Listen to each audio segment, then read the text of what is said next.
This is Antony. This is Antony Carpen here in central Cambridge, and I'm running a series of interviews with the candidates standing in Newnham Ward, or Newnham Division even, for the Cambridgeshire County Council elections that are taking place on the 4th of May. I'm here with Lucy Nethsingha. Hi. Who is the candidate for the Liberal Democrats and also is the incumbent candidate who has been standing in the, or has been the councillor in the ward for how many years is it now? 8 years now. 8 years, crikey, that's a long time.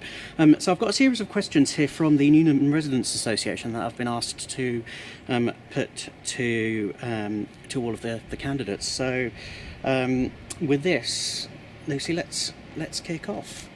Okay, so question number one is, if elected, what specific actions would you take to... Oops, we've got a car coming. Or is he just turning? He's just turning. So once he's turned, I shall carry on. Should I turn the camera and face him? No. That'd be too cruel. Right.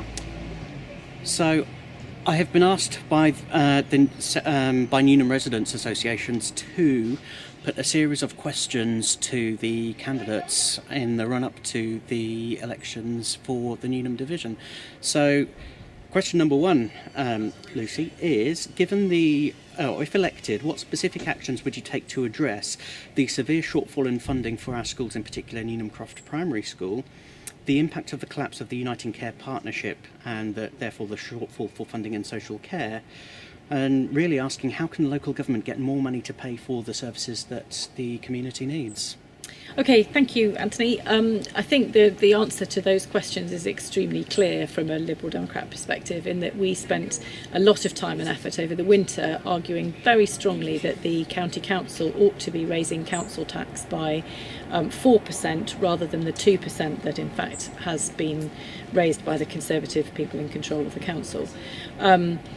We argued very strongly that the extra 2% would be 45p a week, which I think many Cambridgeshire residents would be perfectly happy to pay. That 45p a week brings in £5 million that we could spend on improving the situation in our schools, on supporting the NHS, enabling people to leave hospital when they're ready to leave hospital by making sure that there are adequate social care provisions for them to go home as soon as they're ready, and a number of other things actually. So we would definitely argue that we should be raising council tax in order to support local services. Okay.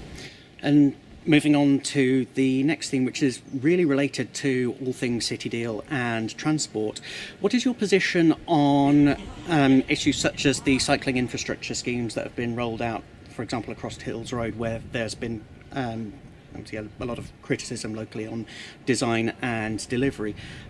Given that there are more schemes planned for roads such as Madingley and Barton Roads, and how would you work with residents to achieve better outcomes in Newnham? And then also looking specifically at your thoughts on the City Deal's Cambourne to Cambridge busway proposals, and dealing generally with pollution and congestion.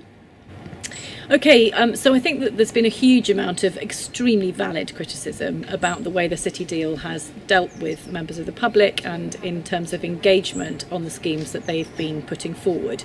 The schemes you specifically mention on Hills Road and the scheme on Huntingdon Road for cyclists, I know there has been criticism of those new cycle infrastructure. Personally, I think that the new infrastructure is really good. My children cycle to different schools and sixth forms up and down Huntingdon Road and Hills Road respectively, and I am, as a parent, much happier about their safety cycling on those roads than I was previously. So I think that the new schemes on those roads, the cycling schemes, have been good, and I'm really delighted that the City Deal has been supporting the Chisholm Trail. Other City Deal schemes have been a disaster. So the proposals for bus lanes on Histon Road and on Milton Road, and the proposal for the Cambourne to Cambridge bus infrastructure, all of those have been really strongly opposed by local people. I think that the proposals that were put forward have been really badly thought through, and all of those schemes I think should go back to the drawing board for new consideration. Okay, and any thoughts on pollution and congestion and how to deal with that, given that in particular the City Deal revealed residents' concerns about pollution in particular? Well, I think residents are absolutely right to be really concerned about pollution. I think the evidence now of the damage that air pollution is doing to people's health in our cities is stronger and stronger, and we must take action on it. The Liberal Democrats have been increasingly supportive of the concept of a congestion charge.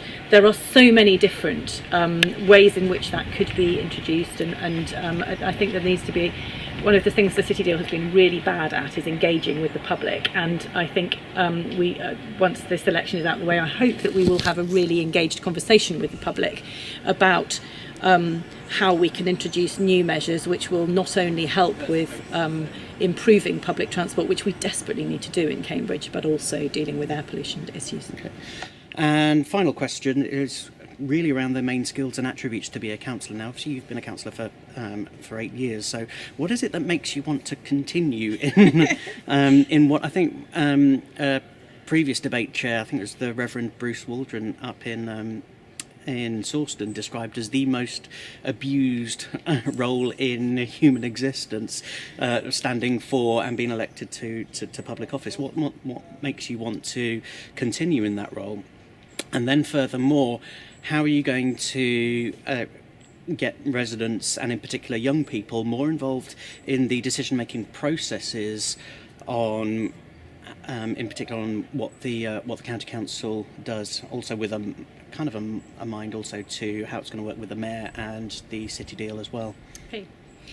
Thank you. I think they're really good questions. In terms of having been a councillor for the last 8 years, it's a job I really enjoy. I think it is really important to recognise that it's a job, and as a councillor, I pretty much do this full time at the moment. So it does take up a lot of time and effort. It's often really interesting, and many of the decisions we make a huge difference to people's lives, and so I find that that aspect of being able to get properly engaged with how we make people's lives better, not just in Newnham but across the whole of Cambridgeshire, I find that really interesting and very rewarding. There are obviously other parts of the job which are less rewarding. Certainly politicians as a group are not highly regarded by the public, and I do think that's a shame. And I think the second part of your question about getting people more involved in the decision-making process is a very important part of trying to make politicians better understood and politics better understood, and the work we do helping to make people more sympathetic to the decisions that we have to make, because actually politics in the end is all about making choices between often different good things. Often you're having to make decisions between this thing which would be good and this other thing which would be good, and choosing different groups to support or not to support, and that's difficult. That's a hard job to have to do, and the more we can get people to understand why those decisions have been made and who is benefiting from this decision, the more I think people will understand about what local government and national government is all about. Can I push you specifically on young people? On young people, yes, definitely. It's a group that I'm particularly interested in engaging with for a whole variety of different reasons. I think that we tend to think young people aren't interested in politics, and I don't think that's true. But I think that they don't like being told what to think. And I think that we need to spend time asking them about their views and taking those views seriously. One of the problems with local government at the moment, and particularly in Cambridge, and I think that new combined authority is going to make this worse, is that there are so many different meetings and so many different layers of government. It's very difficult for people to understand who is making the decisions that are being made and why those decisions are being made. So I hope very much that the new mayor will engage with groups of young people, and but I also think we need to make the effort to go out and speak to them in the places where they are. So speak to people in sixth form colleges, speak to students in the university, but that has to be a two-way process, and they have to, if we arrange meetings, it would be nice if people came, but often if you engage meetings, people do come. Actually, they are interested, and you have to find the issues that they're interested in and then go and speak to them. Lovely. Lisa Nethsingha, thank you very much.